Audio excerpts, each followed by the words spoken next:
Lepo pozdravljeni. Zakaj je koristna vzpostavitev lastništva in skrbništva poslovnih procesov? Kdo so lastniki in skrbniki ter kakšne so njihove naloge? Kaj je treba paziti pri implementaciji lastništva in skrbništva? O tem več v nadaljevanju.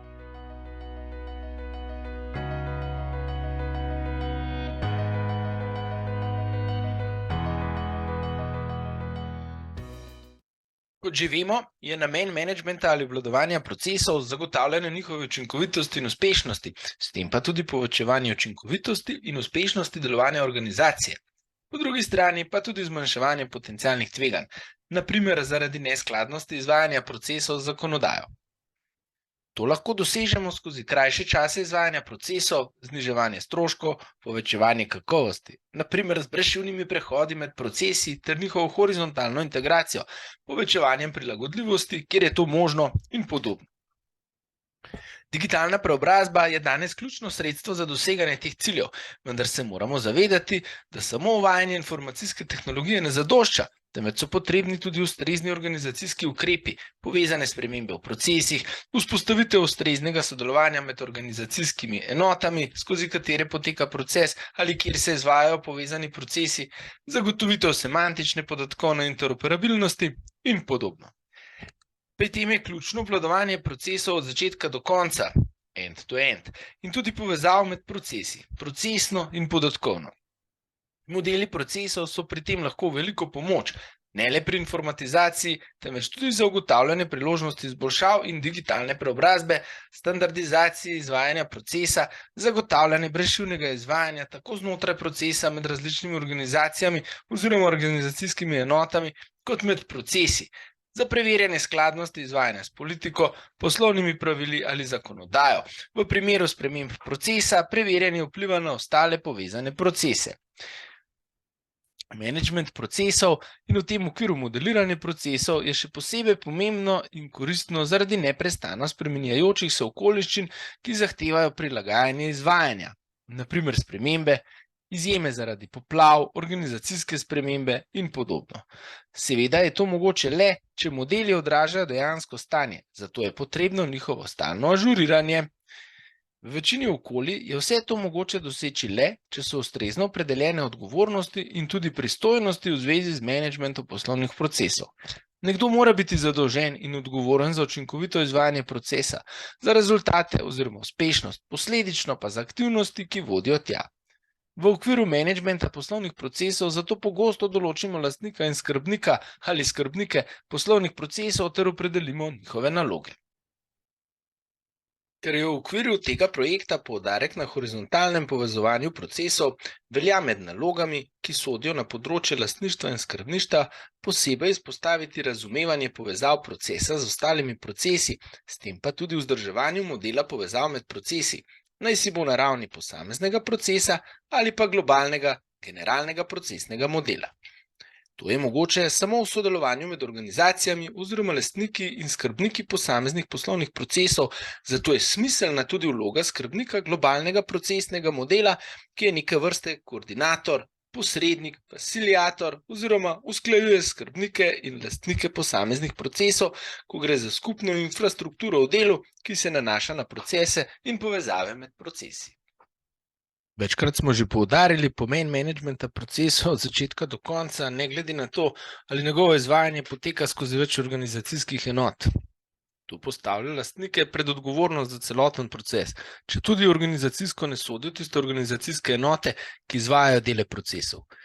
Posebej je to lahko težava v organizacijah z izrazito hierarhično organizacijsko strukturo, saj vzpostavitev predvsem lastništva procesa lahko rezultira v elementih matrične organiziranosti. V primerih, ko lastnik procesa zazna neskladje med dejanskim izvajanjem in opredeljenim procesom ali težave pri izvajanju, kot so na primer ozka grla, nepretočnost, neučinkovitost. Takrat mora izvajanje usklajevati z vodji organizacijskih enot, kjer se izvajajo posamezne aktivnosti. Tu je na primer prikazan proces celovite presoje vplivov na okolje za plane in programe, ki niso prostorski akti. Sem noter vstopajo pripravljalec in mnenjedajalci s svojimi aktivnostmi ali procesi, lastnik pa odgovarja za uspešnost celotnega procesa. Poglejmo zdaj podrobneje, kakšne so odgovornosti in s tem povezane naloge lastnikov in skrbnikov procesov.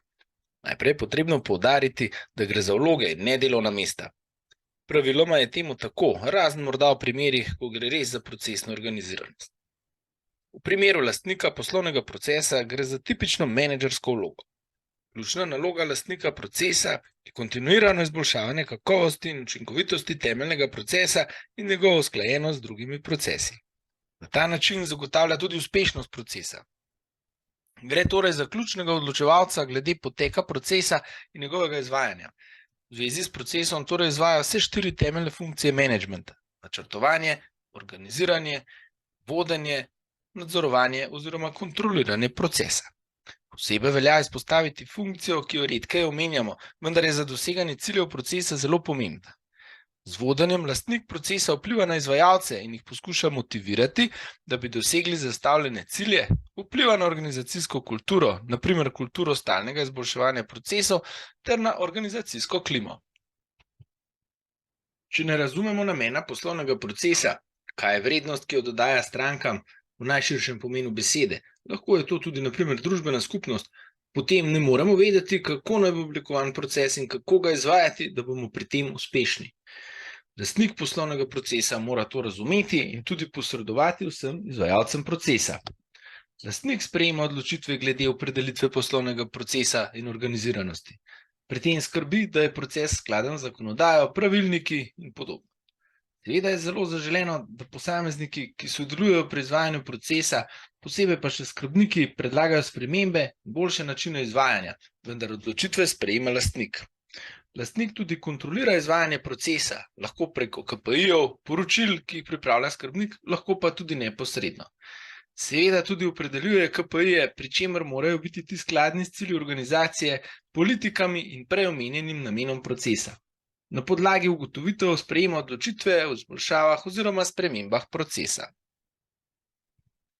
Ker govorimo o menedžmentu procesov s ciljem brezšivnega izvajanja procesov in prehodov med procesi, je ključna naloga lastnika procesov tudi sodelovanje in koordinacija z vsemi organizacijami ali organizacijskimi enotami, ki sodelujejo pri izvajanju aktivnosti procesa ali povezanih procesov. Med drugim to velja tudi za dogovore o podatkih, ki jih je potrebno izmenjevati med procesi. Posebej to velja pri oblikovanju ali spremembah procesa, pri izvajanju pa je morda nekoliko bolj poudarjena usklajevalna vloga skrbnika. Kot smo že omenili, so lahko pri tem v pomoč modeli procesov in modeli povezav med procesi oziroma globalni procesni model.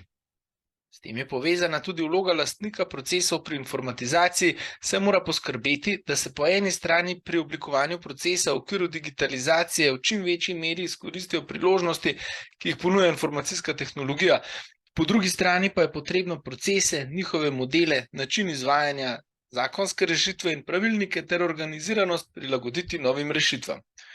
Kot nasploh velja za menedžment, je tudi naloga lastnika procesa zagotoviti ustrezne vire za izvajanje procesa.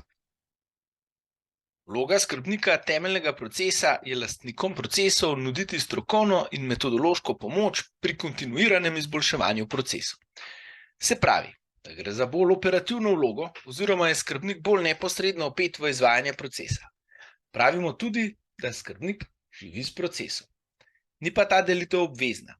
V primerih manj kompleksnih ali obsežnih procesov sta lahko obe vlogi združeni v isti osebi. V primeru kompleksnih procesov, večjega števila procesov, velikega števila izvajanj procesov in podobno, pa je, upoštevaje tudi organizacijsko strukturo in kulturo, smiselno ti dve vlogi ločiti. Skrbnik ima tudi nekoliko bolj administrativno vlogo, saj skrbi za ažurnost modelov procesov, vključno modela povezav z drugimi procesi, ureja drugo dokumentacijo in pripravlja poročila glede izvajanja procesa za lastnika, ukolikor to ni avtomatizirano. Ker pa je vpet v izvajanje procesa, tudi lažje identificira težave pri izvajanju, ki so sistemske narave ali priložnosti za izboljšave. Zato tudi oblikuje predloge lastniku za spremembe procesa. Glede povezovanja med procesi je lahko naloga skrbnika procesa tudi konkretizacija dogovora med lastniki procesov o izmenjevanju potrebnih podatkov v obliki specifikacije izmenjevalnega formata, kar je potem spet dogovor med skrbniki procesov. Ker dobro pozna proces, je lahko tudi v vlogi svetovalca oziroma pomoči izvajalcem procesov. Razrešuje težave, ki se pojavljajo pri izvajanju procesa ali pri prehodu med procesi, kar pomeni, da na operativni ravni sodeluje s skrbniki povezanih procesov.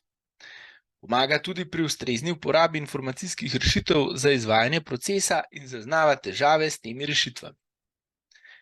Ključna potrebna znanja in veščine skrbnika procesov so torej dobro poznavanje poslovnih procesov, zakonodaje in drugih predpisov povezanih s procesom, poznavanje tehnik in orodij za modeliranje procesov, zlasti BPMN, dobro poznavanje informacijskih rešitev, s katerimi se izvaja proces, in komunikacijske veščine.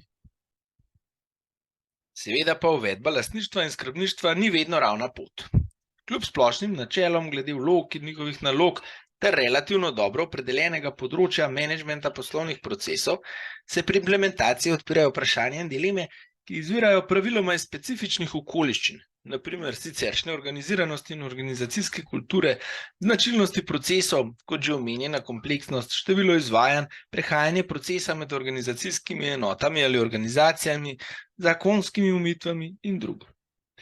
Te okoliščine je treba pri vzpostavitvi organiziranosti za menedžment poslovnih procesov seveda upoštevati, pri tem pa še vedno slediti tudi namenu in cilju vzpostavitve lastništva in skrbništva. Ključne dileme, ki jih pri tem zaznavamo, so: kakšni kadri so primerni za posamezno vlogo?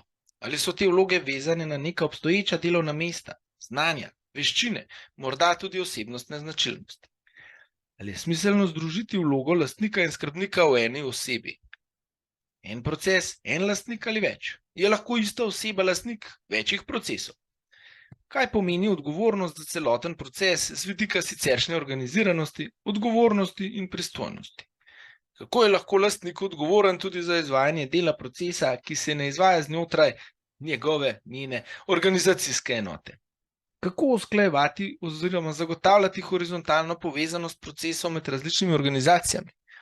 Če so te in morebitne druge dileme lahko ustrezno razrešene, lahko izvajanje nalog lastnika in skrbnika procesa pomembno prispeva k horizontalni integraciji procesov, kakovosti storitev za stranke in k uspešnosti delovanja organizacij. Tako, to je bilo nekaj malega o lastništvu in skrbništvu poslovnih procesov. Upam, da bo koristilo. Lep pozdrav!